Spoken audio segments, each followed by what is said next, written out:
Olá pessoas, tudo bem? Aqui é o Alex e hoje estou iniciando uma série de vídeos sobre o nosso querido amigo Dodô, Fyodor Dostoiévski.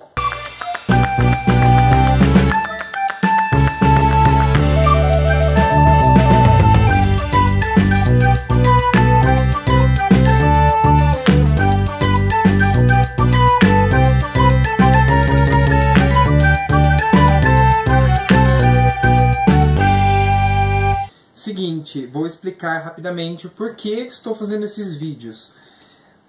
Em junho eu li Os Irmãos Karamazov e achei sensacional. Eu já tinha lido Crime e Castigo lá em 2009, acho que foi no mesmo ano eu li O Eterno Marido. Primeiro eu li O Eterno Marido, depois Crime e Castigo. E Dostoiévski nunca saiu da minha cabeça, principalmente por conta destes dois livros, que eram os únicos que eu tinha lido até então, certo? Aí eu tinha comprado o Crime e Castigo numa versão melhor, porque lá em 2009 eu li esta versão de Crime e Castigo aqui. Foi uma época que eu sempre comprei desses livrinhos de pocketbook, porque eram os mais baratos que tinha. Eu lembro que ia no supermercado com a minha mãe e sempre pegava um ou outro. Tanto que agora, aqui no rack da TV, eu coloquei todos eles ali. Lembro que na época eu amei a história, tinha curiosidade de ler, principalmente depois de ter lido O Eterno Marido, e comprei esse daqui mesmo. Inclusive foi minha mãe que deu. Tem uma dedicatóriazinha dela aqui. Aí, depois de muito tempo, ano passado, no vídeo do unboxing de Black Friday, eu acho, apareceu, eu comprei estes dois. Uma nova versão de Crime e Castigo, com uma tradução do Oleg de Almeida, que é russo, não sei o que, não sei o que, não sei o que. Falei assim, vamos ler de novo, não é mesmo? Tava programado para eu ler isso daqui agora em agosto, mas não lerei. Então, não sei quantos livros para 2017, esquece, tá? Só o Projeto Marx que eu ainda tô insistindo. O resto tá indo do jeito que tá. Então, em junho, eu li isso daqui. Aí, eu descobri que a professora que eu escolhi para fazer estudos literários lá no Letras, na USP, ano passado, ou um dos anos anteriores, tinha usado Crime e Castigo nas aulas dela. Falei assim, interessante, quem sabe ela não usa esse ano de novo? Então, vou tentar ler mais algumas obras do Dostoiévski, além dos Irmãos Karamazov. Fui na biblioteca, Florestan Fernandes, lá da USP, e peguei esse tantinho de livros aqui. Temos aqui, portanto, Os Demônios, O Duplo, O Eterno Marido, Duas Narrativas Fantásticas, O Crocodilo, A Senhoria, Gente Pobre e Um Pequeno Herói. Isso. Também peguei um livro do Bakhtin, Problemas da Poética, de Dostoiévski. Eu queria ler ele também para ter um embasamento um pouco melhor para falar para vocês. Planejei bonitinho nas férias, ia ler os livros menores em um dia, os outros médios em 2, o grandão ia ler em 1 ou 2 semanas, Crime e Castigo também ia ler. Tudo começou perfeito, tava andando, eu li, tava super orgulhoso de mim mesmo. Eis que fui para casa da minha mãe com Os Demônios na bagagem e só dormi lá na casa dela. A gente foi viajar para alguns lugares aqui no interior de São Paulo e dormi, não li. Voltei para casa, tentei continuar minha leitura dos Demônios, eis que comecei a jogar no PlayStation 4 Bloodborne. Aí eu fiquei louco por Bloodborne, só fiquei jogando. O resto das férias só joguei. Depois comecei a jogar Horizon, também no Play 4. Os dois jogos são maravilhosos. Acho que eu vou fazer um vídeo só explicando o que são os dois jogos para quem tiver interesse. Principalmente porque Bloodborne é baseado inspirado em Edgar Allan Poe. Apesar de não gostar, né, mas eu ouvi alguns paralelos bem interessantes. Então, nas próximas semanas, nos próximos vídeos, eu vou falar para vocês dos livros que eu li. Dessa listinha que eu peguei na biblioteca, tá faltando terminar de ler Os Demônios, que tá meio maçante.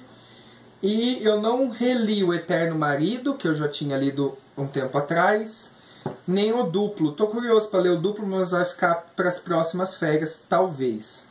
Esses daqui eu li e são esses, mais esse daqui, que serão os vídeos que vocês acompanharão, se quiserem, nos próximos dias e semanas. Tá bom? Seguinte, como eu disse, não consegui terminar meu projetinho de leitura de férias. Eu confesso que eu me arrependi um pouco de ter feito esse projeto, porque eu achei, depois de ter um certo arrependimento, que eu achei que eu deveria ter lido mais literatura brasileira. Mas, estava aqui em casa, eu li, eu acho que já estou uns 40 dias com esses livros, ninguém fez reserva lá na USP ainda, então eu fui renovando e adiando a gravação desses vídeos para vocês, mas agora vou devolver, já anotei tudo que precisava anotar, e é isso. Antes de mais nada, eu coloquei uma foto lá no Insta, uma bagunça meu negócio aqui. Se você gosta de Instagram, se você tem conta, segue a gente lá. Canal Marca Páginas Oficial, acho que é esse o nosso coisinho, vai aparecer aqui embaixo. E você vai ver a bagunça que está aqui. Vamos sincronizar um pouco e falar sobre o Dostoiévski. Estou usando, como sempre, o livro da literatura, porque eu vou dar só algumas informações básicas. O Dostoiévski nasceu na Rússia em 1821, na verdade nasceu em Moscou, lá na Rússia. Filho de descendentes lituanos, capacitou-se e trabalhou como engenheiro antes de escrever seu primeiro romance, Gente Pobre, em 1846. E é por este livro, Gente Pobre, que nós começaremos os nossos vídeos. Um segundo para eu organizar a minha bagunça. A pilha vai começar a crescer aqui, não tem problema. Olha só, mais um. Eu vou começar então por Gente Pobre. De certa forma, o mais legal de eu ter feito esse projeto foi conhecer muito mais, ou um pouquinho mais, sobre o Dostoiévski. Por quê? Porque em cada um dos livros tem sempre um prefácio ou um pós-fácio. Os que eu mais gostei de ler foi os prefácios escritos por essa tradutora aqui, que é a Fátima Bianchi, que é a professora lá da USP. Ela sempre dá, tanto nas notas, a tradução, as notas e o pós-fácio ou prefácio é dela, nesse caso aqui. Nas notas ela dá alguns elementos da cultura russa que eu acho bem interessante. E no pós-fácio ela sempre dá uma contextualização muito legal sobre como estava Dostoiévski naquela época, a importância da obra para aquela época e por aí vai. Como eu disse, Gente Pobre é o primeiro livro dele, publicado em 1846. Dostoiévski surgiu do nada e já caiu nas graças dos críticos. Isso é o que ela fala aqui no final, no pós-fácio, tá? Pelo que eu pude entender, Dostoiévski tinha uma influência ou uma admiração muito grande por dois outros escritores russos, que é o Gogol e o Pushkin. Não sei como se pronuncia, mas é isso. E acabou que este livro ficou meio que um diálogo. A estreia de Dostoiévski na literatura russa ficou meio que como um diálogo entre o velho e o novo. Tem uma inspiração muito forte de uma outra novela do Gogol e por aí vai. Enquanto eu lia, eu perdi a paciência em alguns momentos do livro e vou explicar por quê. Ele não é um romance escrito como a gente está acostumado, pelo menos não como eu estava acostumado. Eles são cartas, isso mesmo, são cartas. Todas as cartas, elas vêm, quase todas, né, com a data, prezado, não sei quem, e a assinatura. São duas pessoas que se correspondem aqui. Um é o Makar, não peçam para eu falar, não, o sobrenome dele é Alexeyevich, acho que é isso que se fala. Que ele é um funcionário público lá na Rússia, trabalha como copiador ou copista, não sei como que é o nome certo, acho que eu anotei copista. Ele copia documentos oficiais à mão, né, naquela época, para o czar, acho que é isso. E ela, a Varvara, que é com quem ele se corresponde, que é protegida dele de certa forma. Ele tem um amor gigantesco por ela, mas é um amor não de um amor sexual, assim, né, como a gente tem por namorados e namoradas, mas um amor fraternal pela Varvara. E ela é costureira, vive de bicos, eles moram próximos um do outro e os dois, como diz o título, são pobres. Nas minhas pesquisas, principalmente na leitura do pós-fácio, ficou muito claro que o Dostoiévski iniciou na carreira literária mostrando a mente e a vida de gente pobre, coisa que não era muito feita até então. Literatura russa vem do romantismo para o realismo psicológico, que é pelo que o Dostoiévski ficou mais conhecido, principalmente o naturalismo. Aqui no Pós-Fácil, ela explica muito bem todos esses movimentos, em especial a recepção do livro do Dostoiévski, quanto também a escola literária. Eu anotei aqui que é a questão do homem sem importância. Então a gente não vai mais ver aquela super obra romântica, aquela jornada maravilhosa. Não é um homem qualquer, um homem sem importância que está sendo retratado aqui no livro. Um homem e uma mulher, certo? Nas cartas, você vai acompanhando uma parte da vida deles. Isso eu achei muito legal. Vou tirar que tá feio esse negócio, né? Eu achei muito legal essa questão. Porque assim, você não vê o dia a dia deles. Você só tem as informações que são trocadas pelos dois. Em alguns momentos eles se encontram pessoalmente. O Makar vai na casa da Varvara, ver como que ela tá, não sei o que, não sei o que. Só que você só fica sabendo desses encontros, por meio das cartas. Porque ou ele ou ela comentar, quando você veio aqui, eu esqueci de te falar isso, ou aquilo, ou você estava assim, eu fiquei preocupada, no caso da carta da Varvara para ele. Então eu achei bem interessante, é uma forma diferente de você acompanhar uma história. Eu confesso que eu não sei se tem outros livros que falam que são narrados, que a história é apresentada para o leitor por meio desse tipo de coisa, que é por meio de cartas. Mas esse daqui funciona, gente, é bem interessante, porque é quase como um quadrinho. Sabe nos quadrinhos, HQs, mangás? O espaço entre um quadradinho e outro fica por conta da sua imaginação. Você imagina o que acontece entre uma cena e outra, certo? Enquanto que num livro, um romance, uma novela, um conto, tá tudo ali descrito. Você não tem lapsos, assim, períodos de tempo, com exceções, obviamente. Você não tem períodos de tempo que você tem que ficar, o que será que aconteceu? Ou sua imaginação tem que criar a história. Mas nesse aqui funciona dessa forma. Entre uma carta e outra, você meio que imagina, talvez tenha acontecido isso, talvez tenha acontecido aquilo. Então nem tudo que acontece de um dia para o outro, de uma semana para outra, entre uma carta e outra, é descrito, é narrado pelos dois. Apenas os acontecimentos triviais do dia a dia deles. Triviais entre aspas, né? Existe um certo momento do livro, contudo, que a Varvara envia ao Makar um diário, acho que posso dizer assim. É um ensaio que ela fez sobre o começo da vida dela. Então, nesse determinado ponto, nessa edição aqui, começa na página 33. Aí fica mais organizadinho como se fosse um romance, embora ainda escrito em primeira pessoa. Ela vai contar que o pai dela morreu quando ela tinha 14 anos. Aos 12 ela se mudou para Petersburgo. E lá, depois de um tempo, ela foi viver com uma parente, acho que era distante, uma parente chamada Anna Fyodorovna, que era meio ríspida com ela e com a mãe. A mãe acaba morrendo.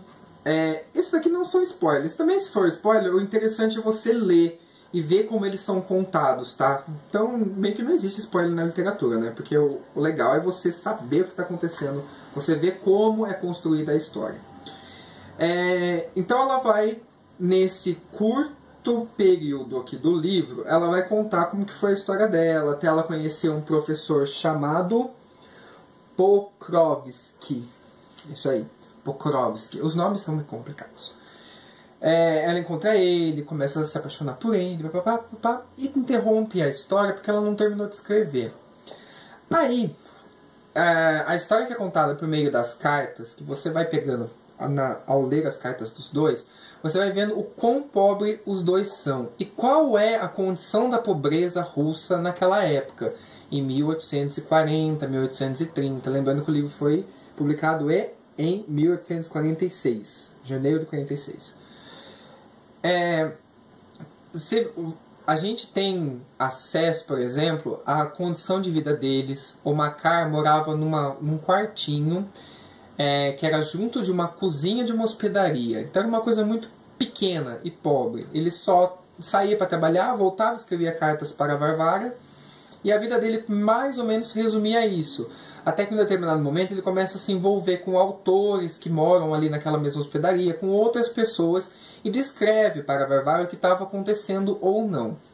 Ele passa por situações bem complicadas envolvendo álcool. Ele já trabalha com umas roupas bem maltrapilho, com pouca roupa, uma roupa toda surrada, toda remendada, inclusive remendada pela Varvara. Só que o amor que ele sente, o amor fraternal que ele sente pela Varvara, faz com que ele tire dinheiro do próprio bolso, do próprio sustento dele, para mandar para ela, para ver ela feliz. Enquanto isso, ela, que mora com a Fiodora, as duas moram juntas, ela está sempre correndo em busca de tecido ou de bicos para fazer. Então a situação dos pobres da Rússia nos é mostrada desses dois ângulos, tanto de uma mulher pobre quanto de um homem funcionário público pobre. É interessante porque, geralmente no romantismo, a gente tem uma coisa toda, obviamente, romântica. É o casamento que dá certo, é um casamento por interesse, essas coisas, e alguns assuntos não são questionados. Isso aconteceu com a gente aqui também, obviamente, né, na nossa literatura. Quando a gente vê Iracema, é aquela coisa maravilhosa, aquele romance, blá blá blá blá blá. A hora que você passa o Machado de Assis, é a sociedade nua e crua ali, colocada de uma forma muito crítica. Tanto o Machado de Assis quanto o Cortiço, do Aloysio Azevedo, Capitães de Areia, do Jorge Amado. A coisa pende muito mais pro social do que pro romântico, porque aquela fantasia louca que se cria nos românticos, certo? Então, de certa forma, o livro é muito interessante por causa disso. Se você gosta da cultura russa e gosta do Dostoiévski, acho que vale muito a pena ler esse livro com paciência. Uma coisa interessante também é que o estilo de escrita do Makar vai evoluindo ao longo do livro. Então isso é bem legal, porque no começo é um porre ler as cartas dele. Sério mesmo, é muito chato, porque ele fica colocando minha pombinha, minha estrelinha. Sabe aquela linguagem? Abriram aqui a minha janelinha, o solzinho está brilhante, os pássaros chilrearam, o ar recende aromas primaveris e toda a natureza se revivifica. Bem, e todo o resto também está em correspondência. Então é aquela coisa bem melosa, bem melosa. E a impressão que eu tive é que a Varvara não tinha muita paciência para esse tipo de coisa, então ela ia direto ao ponto em alguns momentos. Porém, no final do livro, ele já tem umas sacadas muito mais interessantes. O estilo de escrita dele está muito mais desenvolvido. E ele também vai observando a questão social de uma forma diferente. Eu imagino, eu não lembro se eu vi isso aqui no pós-fácil, eu acho que não. Mas uma coisa que eu imagino que é a transição do romantismo justamente para o realismo, para o naturalismo daquela época da literatura russa. Começou lá toda aquela coisa melosa, não sei o que, minha pombinha, para terminar com umas análises sociais muito mais aprofundadas do que no começo do livro. Isso é bem interessante. Porém, desculpa, eu fui lendo meio que sem paciência, falei assim, de novo, Makar, não acredito que você fez isso. Eu acho que eu me coloquei no lugar da Varvara e falei assim, puta que coisa, carta chata, eu vou ter que responder isso? Vou responder. Mas não, ela não tinha essa posição, obviamente, tá, gente? O que eu ia falar? Tem um acontecimento mais pro final do livro, que você também fica sabendo pelas cartas, que deixa o coração na boca, assim, sabe? Acontece algo com Varvara, dessa vez eu não vou dar spoiler. Acontece algo com Varvara e a última carta é maravilhosa. Ela escreve uma última carta para o Makar e ele escreve uma última carta para ela. E o livro termina nessa última carta dele para ela. De certa forma, a gente acompanha aqui 5 meses de correspondência. Não são cartas diárias, às vezes nem semanais, às vezes fica um tempinho sem um escrever para o outro. Provavelmente porque eles se encontraram pessoalmente nesse período, ou porque o Makar estava com alguns probleminhas. Aquele do álcool que eu já tinha falado, entre outras coisas que acontecem que você precisa ler para saber. A primeira carta foi no dia 8 de abril, o Makar escrevendo para Varvara. A última, datada, foi de Varvara em 30 de setembro. Então é um período bem curto que acontece, dá uma reviravolta na vida dela, não necessariamente da vida dele, mas no estilo de escrita dele, sim, isso é bem legal. Eu confesso que eu fui lendo, como eu já disse, sem paciência, até quase o final do livro. Na hora que chegou no final do livro, rolou uma lágrima, porque é muito bonito. Muito, muito, muito bonito. Pelo menos pra mim foi. Que a última carta, ela não é nem assinada e nem datada. Por quê? Não vou falar. Mas é realmente muito bonito. Não é à toa que Dostoiévski começou com o pezão direito. Porém, a gente vai ver no próximo vídeo este livrinho aqui, que eu vou gravar já, mas vou soltar mais pra frente pra vocês. A Senhoria. Aqui já tivemos alguns problemas na crítica dos Dostoiévski, mas você vai ficar sabendo no próximo vídeo e eu espero você lá, tá bom? Tchau!